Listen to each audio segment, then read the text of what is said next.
오늘 저는 주신 말씀을 통해서 여호와께 바라는 한 가지 일이라고 하는 제목을 가지고 하나님 말씀을 증거하겠습니다. 서양 속담에 이런 속담이 있습니다. 하루를 기쁘게 살려면 머리를 깎고, 한 주간을 기쁘게 살려면 차를 사고, 한 달을 기쁘게 살려면 결혼을 하라. 그리고 한 해를 기쁘게 살려면 새 집을 지어라 라는 속담이 있습니다. 이 속담이 있지만 사실 이 속담이 모든 사람에게 적용되는 것은 아니죠. 저 같은 경우는 첫 번째가 아닙니다. 하루를 기쁘게 살려면 이발을 하라. 저는 이발을 해도 이발했다고 좀 마음이 편하긴 편하지만 꼭 기쁜 건 아닙니다. 이 뭘 말합니까? 머리를 깎으면 하루, 또 차를 사면 한 주간, 결혼하면 한 달이라고 한 것은 뭐냐면 사실은 유효 기간이 있다는 거죠. 하루입니다. 머리 깎으면 하루고, 차 사면 한 주간이고, 결혼하면 한 달이 기쁘다라고 하는 것입니다. 여기에 덧붙여서 평생을 기쁘게 살려면 정직하게 살아라 라는 말이 있고, 또 하나 뭐냐면 영원히 기쁘게 살려면 하나님을 믿으라 라는 말이 있습니다. 그렇습니다. 우리가 영원토록 기쁨을 가지고 살려면 우리가 하나님을 믿는 신앙을 우리가 가져야 되는 것입니다.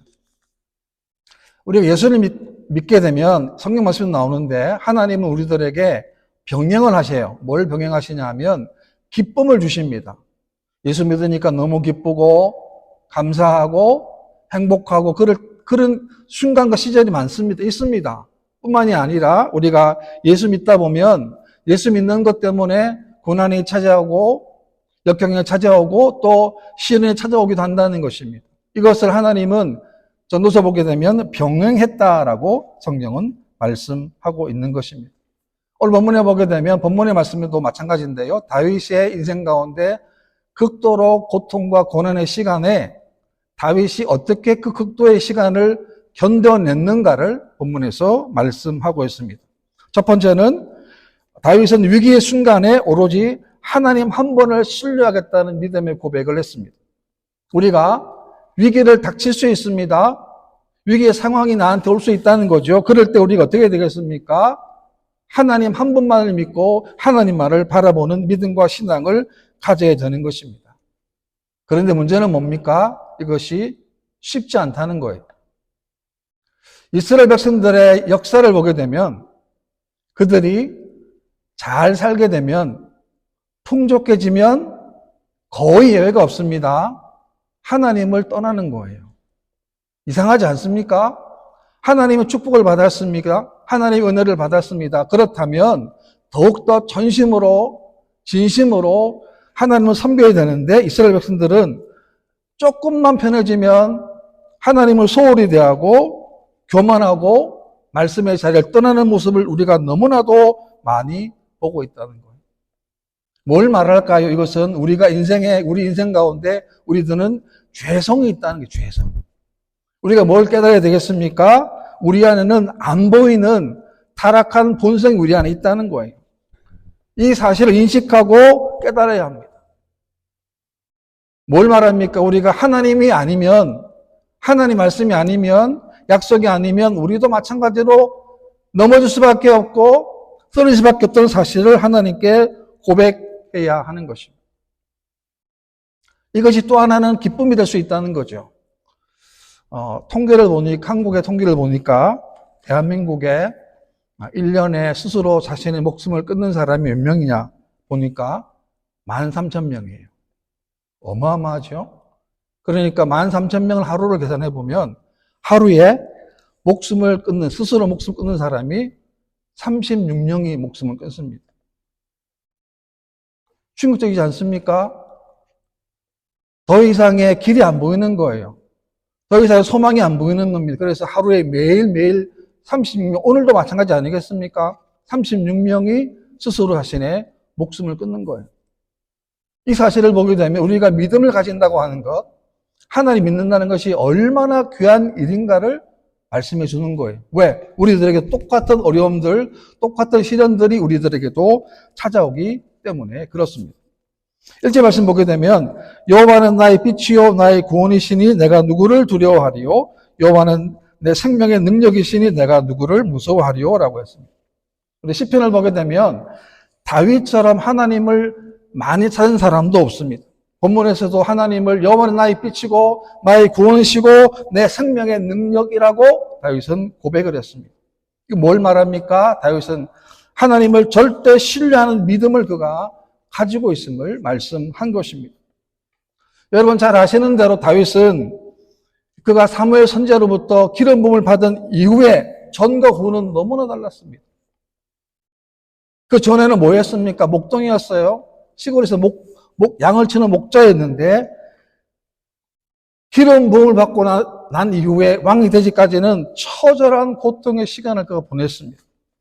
그리고 왕이 된 이후에도 수많은 고통과 시련의 길을 그가 걸어갔습니다.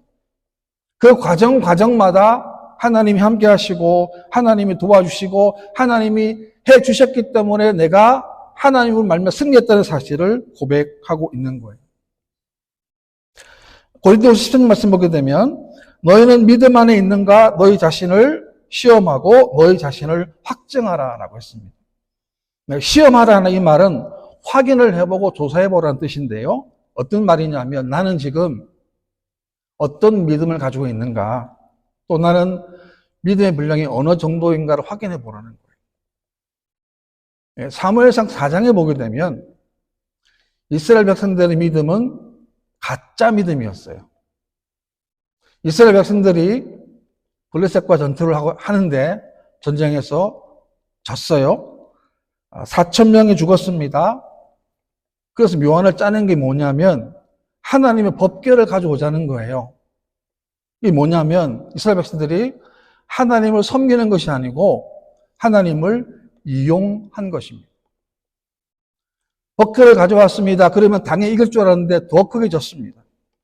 전쟁 결과는 어떻게 되냐면 법궤를 빼앗기게 되고 엘리의 두 아들은 죽음을 당했습니다. 뭘 말합니까? 그들의 신앙이 하나님을 섬기는 신앙이 아니고 하나님을 이용하려는 가짜 믿음, 가짜 신앙을 가지고 있었음을 보여주는 것입니다. 그렇다면 오늘 우리는, 저와 여러분들은 정말로 우리가 하나님을 신뢰하고 있습니다. 무슨 일을 만나도, 좀 전에 찬양, 우리 찬송가 가사처럼 무슨 일을 만나도, 어떤 일을 만나도, 어떤 형편을 당해도 나는 예수만 의지하는가, 예수만 바라보는가라는 사실을 사무엘상 4장에서 영적으로 교훈을 주는 것입니다. 하나님 뭘 바라겠습니까? 어떤 상황에 대해도 하나님은 하나님만을 바라보기를 하나님이 원하시는 것입니다. 우리가 세상 가운데 고난을 당하고 역경을 당할 때에도 고난 가운데 우리가 하나님 뜻을 발견하고 우리 영적인 근육이 단단해지는 거예요. 쉽사리 안 넘어지는 거예요. 왜? 이 고난을 통해서 분명히 하나님의 의도가 있음을 알기 때문에 그렇습니다. 시편 119편에 보게 되면 고난 당한 것이 내게 유익이라 이로 말미암아 내가 주의 율례들을 배우게 되었나이다 라고 고백했습니다. 여러분 고난의 시간이 되게 되면 뭘 배웁니까? 우리가 겸손하게 됩니다. 왜? 고난 시간에 내 힘으로 안 되니까요. 내 의지로, 내 경험으로 안 되기 때문에. 또 하나는 뭡니까? 고난의 시간에 우리가 영적으로 더 강력해진다는 것이죠. 그러므로 고난은 절대로 형벌이 아닙니다. 하나님 고난을 통해서 우리들에게 영적으로 더 깊은 교제를 원하시고 그 교제를 통해서 하나님과 더 가까워지기를 하나님이 원하시는 겁니다. 여러분 다윗의 아들 솔로몬을 보십시오. 그는 지혜의 왕이었습니다. 정말 전무한 지혜의 왕 아닙니까? 너무나 탁월한 지혜의 왕이잖아요. 그런데 지혜의 왕임에도 불구하고 너무나 쉽게 너무나 허무하게 무너졌어요. 왜 무너졌습니까? 솔로몬이 그 인생에 큰 고난이 없었기 때문에 그렇습니다. 만약 그 인생 가운데 아버지 다윗처럼 고난이 많았거나 어려움들이 많았다 그렇다고 한다면 얼마나 그도 기도했겠습니까? 왜? 내 힘으로 안 되니까요. 내 능력으로 안 되니까요. 그런데 이 솔로몬은 그런 고난이 없었기 때문에 평탄했습니다. 그래서 무너졌습니다. 열왕기상 11장에 보게 되면 솔로몬의 실패의 원인을 정확히 지적하고 있는데 이렇게 기록합니다. 솔로몬 왕이 바로의 딸 외에 이방의 많은 여인을 사랑하였으니라고 했습니다. 구약의 말씀 율법에 보게 되면 이스라엘 왕정자가 지켜야 할 규례 중에 한 가지를 말씀하고 있는데 그게 뭐냐면 아내를 많이 두어서 그 마음이 미혹되지 말 것이라고 했습니다. 그러니까 솔로몬은 이방 여인을 여러 아내를 거느렸습니다. 그 결과로 솔로몬은 우상 숭배의 죄에 빠지게 된 거예요. 그리고 그의 교만이 그의 부귀영화가 교만하게 만들었고 하나님과 하나님 말씀을 경건하게 여기게 되는 그런 안타까운 인생이 되고 말았습니다. 우리 인생과 마찬가지입니다. 평탄한 게 물론 감사한 일이지만 때로 고난을 통해서 우리가 뭘 깨닫습니까? 내 안에 있는 숨겨져 있는 죄의 본성을 끄집어내는 거예요. 왜? 하나님 그 시간에 우리 잘못된 고난의 그 시간에 죄악등을 끄집어내기를 하나님이 원하시기 때문에 그렇습니다. 이제 말씀에도 보게 되면 악인들이 내 살을 먹으려고 내게로 왔으나 나의 대적들 나의 원수들인 그들은 실족하여 넘어졌도다 라고 했어요. 막 달려들었습니다. 다윗을 죽이려고 다윗의 살을 먹으려고 달려왔다는 거 아닙니까? 대적들이 다윗의 피에 굶주린 거예요. 하나님 어떻게 하셨습니까? 그들은 실족하여 넘어졌도다.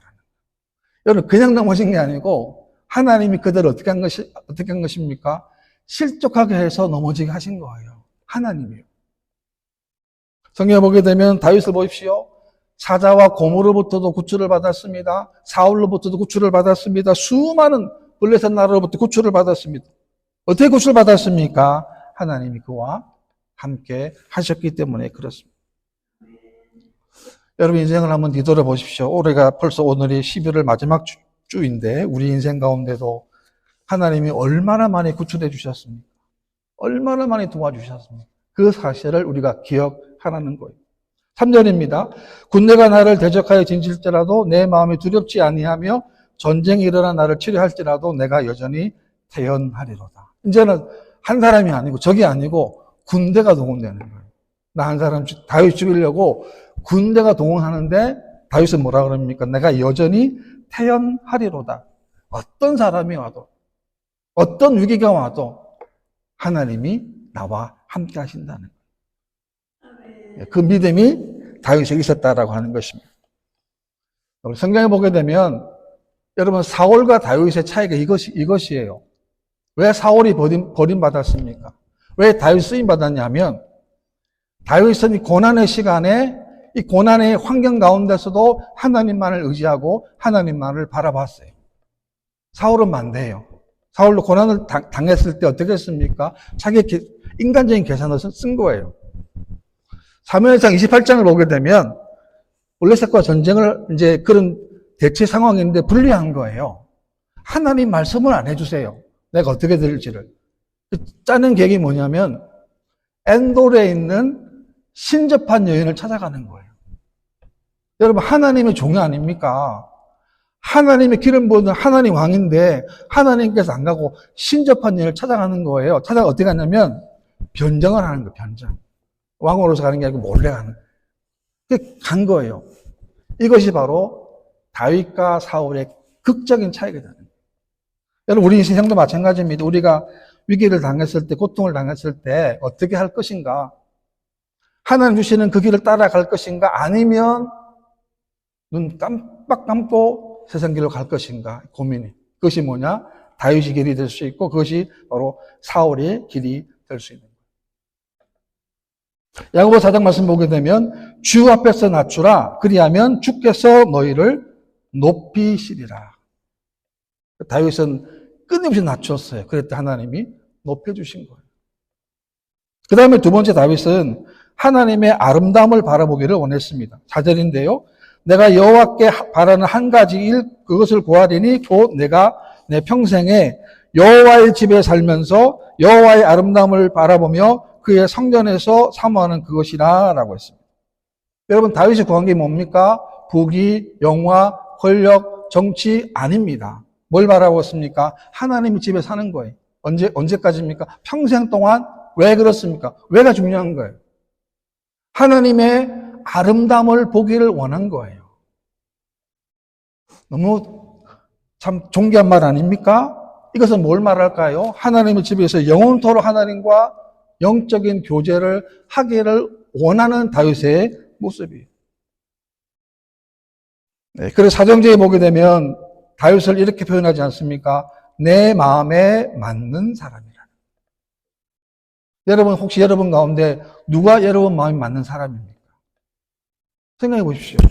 누가 나와 마음이 맞는 사람, 과거에 마음이 맞았던 사람도 많았고, 또 지금은 어떻습니까? 근데 다윗은 뭡니까? 하나님께서 내 마음에 맞는 사람이라고 했어요. 이런 마음이 있으니까요. 얼마나 간절한 마음으로, 얼마나 진실한, 절실한 마음으로 하나님과 함께 살기를 원했던 것입니다.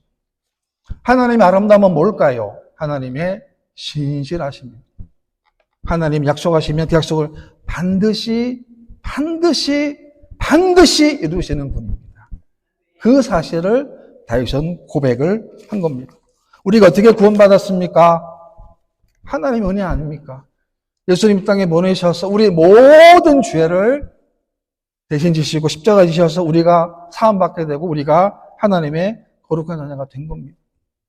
그래서 예수님 말씀하시기를 세상 끝날까지 우리와 함께 하시겠다라고 약속하셨습니다. 왜 그렇습니까? 우리가 하나님의 자녀이기 때문에 그렇습니다. 시편의 말씀 보게 되면 84편인데요. 주의 궁정에서의 한 날이 다른 곳에서의 첫날보다 나은즉 악인의 장막에 사는 것보다 내 하나님의 성전 문지기로 있는 것이 좋사오니라고 했습니다. 무슨 말입니까? 얼마나 귀한 말씀입니까? 성전에서 문지기라도 좋으니 왜? 그 성전 안에 누가 계십니까? 하나님이 계시기 때문에.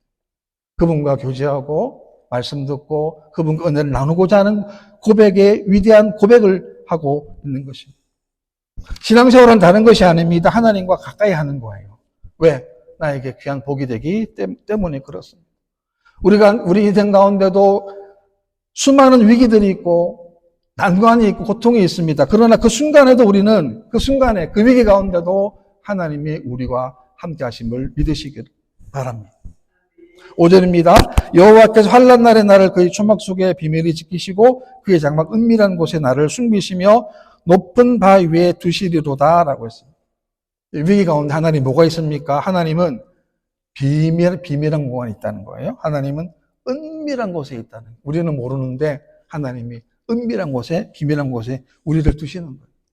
얼마나 놀랍습니까? 그래서 우리는 위기의 순간에 하나님께 더 가까이 나가요. 우리가 왜 이렇게 기도해야 됩니까? 왜 기도하자고 강조합니까? 하나님 가까이 나가야 하기 때문에 그렇습니다. 바울이 복음을 전하다가 감옥 갔습니다. 매를 맞았습니다. 피투성이 됐어요. 근데 그 밤에 뭘 합니까? 찬양을 했습니다. 왜 피를 맞고 그렇게 고통당했는데도 하나님을 찬양합니까? 바울이 본 게 뭡니까? 하나님의 아름다움을 그가 보았기 때문에 그렇습니다. 우리 남은 생애 동안에도 마찬가지입니다. 우리가 하나님의 아름다움이 여러분 삶 가운데 항상 함께 할 수 있는 그런 여러분 되시기를 바랍니다. 6절인데요. 이제 내 머리가 나를 둘러싼 내 원수 위에 들리리니 내가 그의 장막에서 즐거운 제사를 드리겠고 노래하며 여호와를 찬송하리로다. 하나님께서 확실하게 승리를 고백하는 거예요. 승리한다면 뭐 하겠다는 거 하나님께 즐거운 노래, 예배를 드리고 찬양을 하겠다는 거예요. 우리 한 주간 살아왔잖아요. 여러분 살아오시지 않습니까? 한 주간 살아왔는데 한 주간 동안에 하나님의 나라의 그 믿음에 승리하게 하신 그 믿음이 있다고 한다면 예배가 다를 수밖에 없지 않겠습니까? 왜? 그 하나님 기억하기 때문에 얼마나 감사합니까? 얼마나 귀합니까? 예레미야 말씀 가운데 너는 내게 부르짖어라 내가 내게 응답하겠고 내가 알지 못하는 크고 은밀한 일을 내게 보이리라. 얼마나 놀라운 약속의 말씀이 우리가 부르짖으면 우리가 미처 예상하지 못했던 그 은밀한 일들을 하나님이 가지고 계시는 거예요. 그렇기 때문에 위기의 순간일수록 우리가 말씀을 붙들어야 되고 위기의 순간일수록 우리가 하나님을 찾아야 하는 것입니다. 왜? 하나님은 은밀한 것을 하나님이 가지고 계시기 때문에 그렇습니다. 시편 119편에 보게 되면 주의 법이 나의 즐거움이 되지 아니하였다면 내가 고난 중에 멸망하였으리라 라고 했습니다. 그러니까 어떤 고난이 있어도 하나님 말씀이 있다고 한다면 고난 속에서 승리할 수 있다는 정말 귀한 약속의 고백 아닙니까? 그렇습니다. 우리 생애 가운데 우리는 어떤 순간에서도 우리가 하나님 말씀을 기억하고 우리가 또 하나님을 생각해야 하는 것입니다. 여러분, 작은 배를 가지고는 먼 바다로 갈 수 없습니다. 작은 배는 바다의 풍랑을 이겨낼 수 없기 때문에 그렇습니다. 우리 인생도 마찬가지입니다. 작은 믿음을 가지고 승리할 수가 없어요. 우리의 작은 믿음을 크게 만드는 게 뭡니까? 하나님의 고난이고 하나님의 시련이라고 하는 것입니다. 다윗을 보십시오. 그런 시련을 통하여 하나님과 더 밀착되고 더 가까워져서 이런 놀라운 고백하는 거예요. 내가 하나님 집에 영원토록 거하겠다. 그것을 뭘 하겠다는 겁니까? 하나님의 아름다움을 그가 보고 싶다는 거예요. 올해도 이제 11월 달입니다. 11달 지나고 이제 한 달밖에 남지 않았는데 우리가 또 한 달 동안, 아니 우리 인생, 남은 인생 전체도 마찬가지입니다. 하나님 우리들에게 그런 하나님의 영광을 보여달라고. 하나님의 아름다움, 약속의 말씀이 성취되고 믿음의 약속이 정말 우리 삶 가운데 이루어질 수 있는 그런 믿음의 삶 되시기를 주님의 이름으로 축원합니다.